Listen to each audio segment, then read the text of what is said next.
Egunon, vamos a hablar de los vigilantes del pasado. Vigilantes del pasado de Orson Scott Card, conocido por el juego de Ender, que tuvo su versión cinematográfica, en aquella que todo el mundo parece recordar por la presencia de Harrison Ford, entre otras partes del elenco, y que en principio pudiera haber contribuido en la construcción de una saga ligada a este autor de ciencia ficción bastante exitoso, pero que se quedó única y exclusivamente en aquel juego de Ender y punto y final, por lo menos por el momento. Es una forma de juego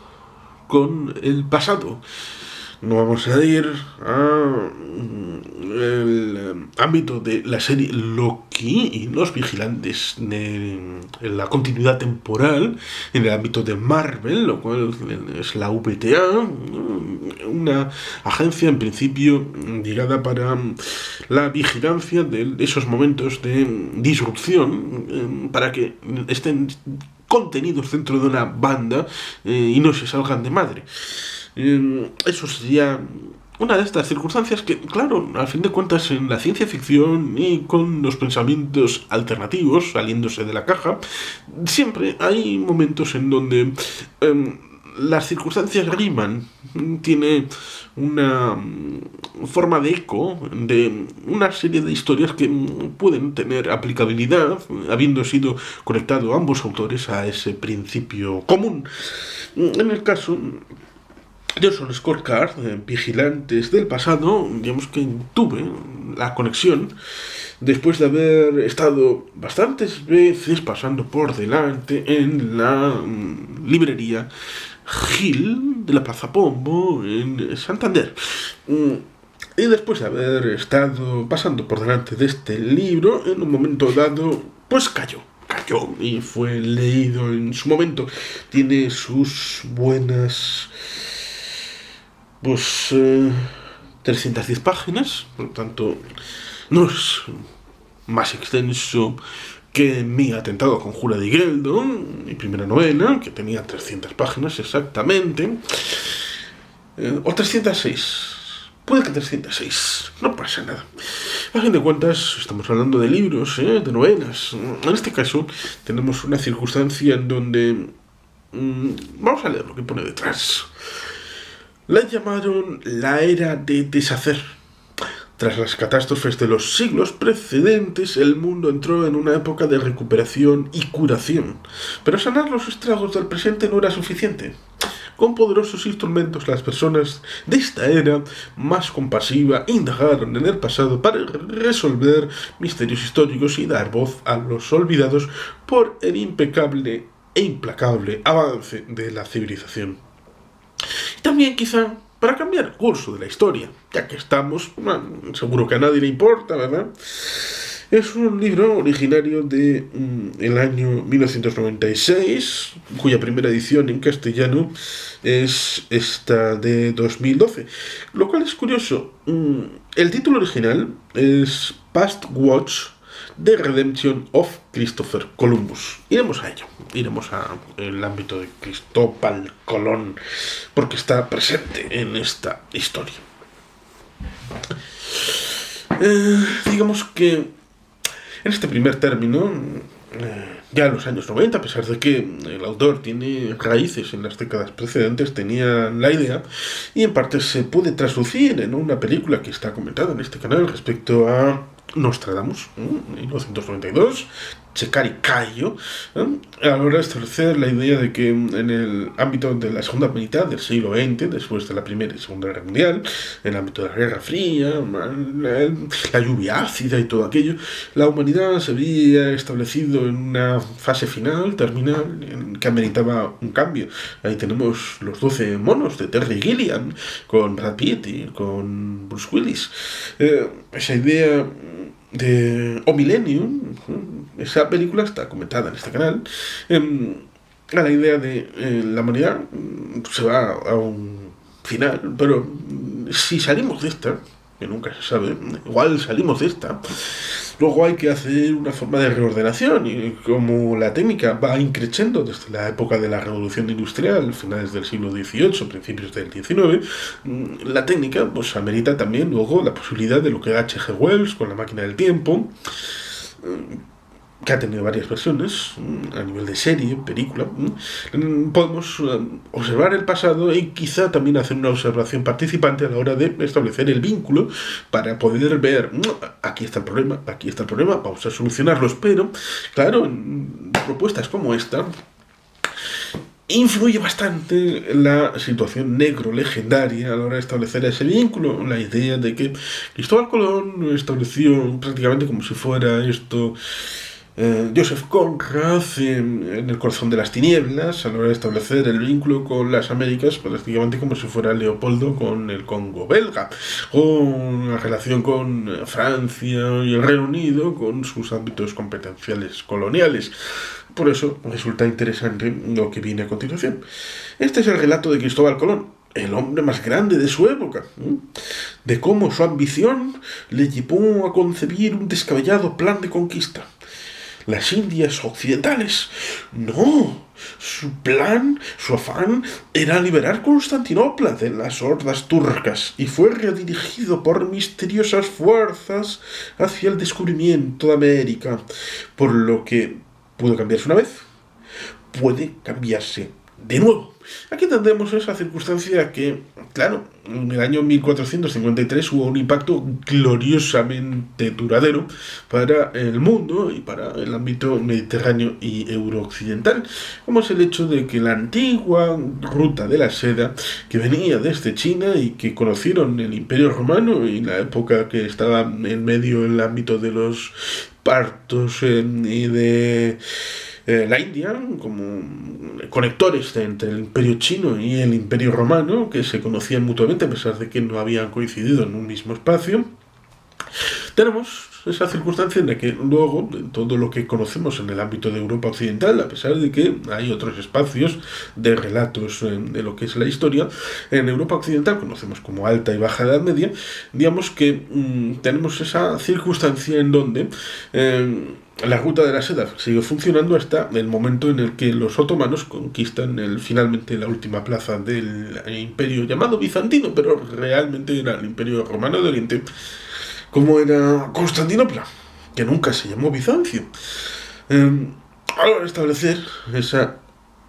desaparición de la conexión física, y precisamente en ese momento hubo momentos en donde pensadores tuvieron el desafío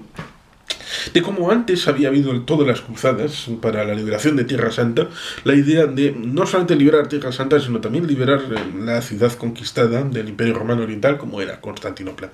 como piedra de toque a la hora de establecer la reconexión de esa ruta de la seda. Por eso los portugueses hicieron la ruta a través de Cabo Buena Esperanza para el Índico y llegar a las tierras de promisión, como son las Islas de las Especias en la actualmente Indonesia y todo el entorno, para buscar unas especies que eran muy importantes a la hora de dotar de sabor y de capacidad de sostenimiento en el tiempo para las carnes, los pescados, es decir, era muy importante, y como eran escasas también eran moneda de cambio como elemento de riqueza, y por lo tanto ahí está la circunstancia. Y digamos que teniendo esa versión ocupada, digamos que Cristóbal Colón de una u otra manera descubrió la posibilidad de ir por el otro lado, porque se sabía que la Tierra era redonda, se sabía desde Eratóstenes, se sabía desde hacía muchos siglos. Al-Biruni, pensador islámico, musulmán, también había hecho sus cálculos. Esto es importante a la hora de establecer la relación con la realidad, ¿no? Con la novela, que a veces puede olvidar muchos de estos elementos con la ciencia de la perspectiva de que puede que en la Edad Media todo el mundo sabía que la Tierra era plana y todo esto. No, en realidad no.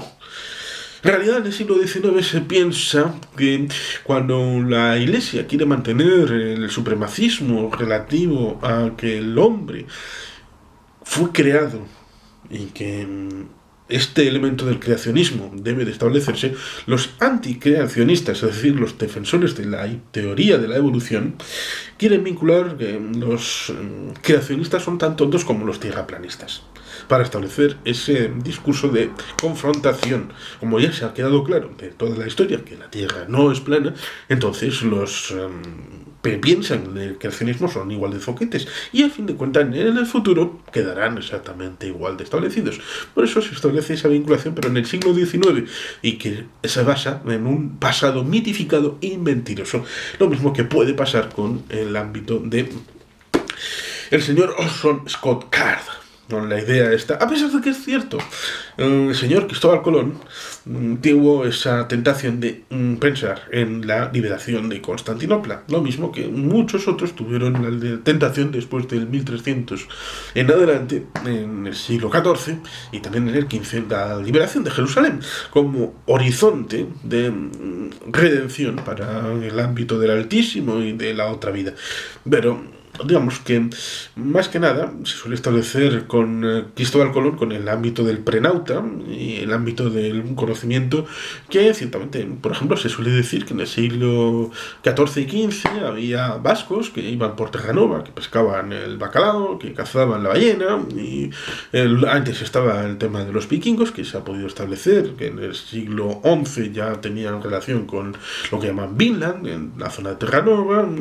a pesar de que ciertamente el descubridor a la hora de dar noticia, es decir, de conocer, luego dar noticia de vuelta al ámbito europeo, de aquí hay otro continente, aquí hay gente, que fue Cristóbal Colón. Y eso para la posteridad, a pesar de que se pueda fehacientemente establecer que vikingos, vascos y otro montón de pueblos pudiera haber tenido contacto, se lo quedaron para sí. La información se la abrogaron para un mantenimiento secreto de ese conocimiento y de esos vínculos.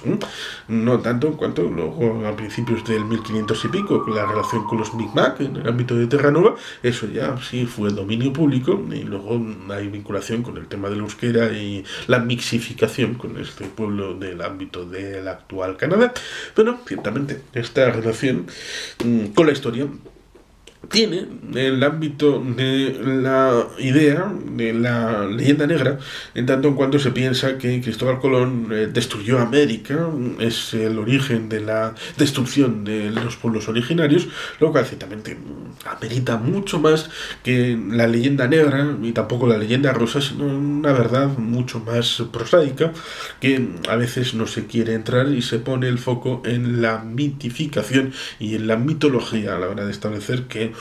España mala, pero los Países Bajos, Francia, Reino Unido, ellos fantásticos en su relación con los nativos americanos, todo fantástico y maravilloso. No, hay que negarse a esa interpretación, a pesar de que, como digo, la película va por otros derroteros, y por eso, digamos que este libro es interesante de leer, porque, bueno, hay que leer de todo, ¿verdad? Hay que leer de todo y a todos, siempre con espíritu crítico, por supuesto. Leemos el último párrafo, como es el hecho de... Y es el relato de Kemal, que desveló el enigma de la Atlántida, de Dico, que juró acabar con la institución de la esclavitud, de Hunafu,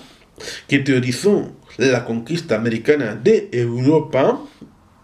y de otros tantos hombres y mujeres de la vigilancia del pasado que emprendieron la aventura definitiva, alterar la historia para construir un mundo mejor aún a costa de sus vidas. Porque este elemento teorizó la conquista americana de Europa, la idea de que si no hubiera habido ese momento, el 12 de octubre de 1492, en donde los dos mundos se conectan a través de la Niña, la Pinta y la Santa María, a través de Cristóbal Colón, quizá habría habido un gap de 50 años tal vez, en donde o si hubiera ido y no hubiera vuelto, y no hubiera dado noticias, había habido un gap allí de 50 años en donde la tecnología de los americanos que ya no se llamarían americanos, porque América es respecto a uno de los viajes de Colón, tal Américo Vespuccio, que iba por ahí, cuando se acercaron por la zona de la actual Venezuela, por aquello de, esto se parece a Venecia, ¿no? Y por eso Venezuela, pues no habría ido. Entonces no habría América, porque no habría Américo Vespuccio, y se llamaría patata, lo que fuera, da igual. La idea esa de que habrían avanzado tecnológicamente y entonces habrían sido barcos de América los que habrían llegado a Europa y habrían dicho, amiguis, aquí tenéis a vuestros nuevos amos. Y entonces habrían estos liderado un cambio de paradigma para el resto de la historia, habrían cambiado lo que es el ámbito de la historia. Por eso es interesante saber que se basa en apriorismos, pero en el ámbito del jugar, siempre con la base que debemos conocer del propio autor, juega a los dados a la hora de reconfigurar esos ingredientes, y es interesante a la hora de hablar de la historia alternativa, a pesar de que, como suelo decir, la historia alternativa no debe conocer bien lo que pasó para poder conocer los vericuetos de los caminos no tomados, y por eso hay historia alternativa a lo loco y luego historia alternativa científica, a la hora de establecer una relación bien concienzuda con este relato de las posibilidades de la historia. Pero, como digo, a pesar de ser de la primera hornada, del ámbito de yo tengo mis dejes en el cerebro y los echo a jugar, bueno, pues es un libro realmente interesante. Léalo.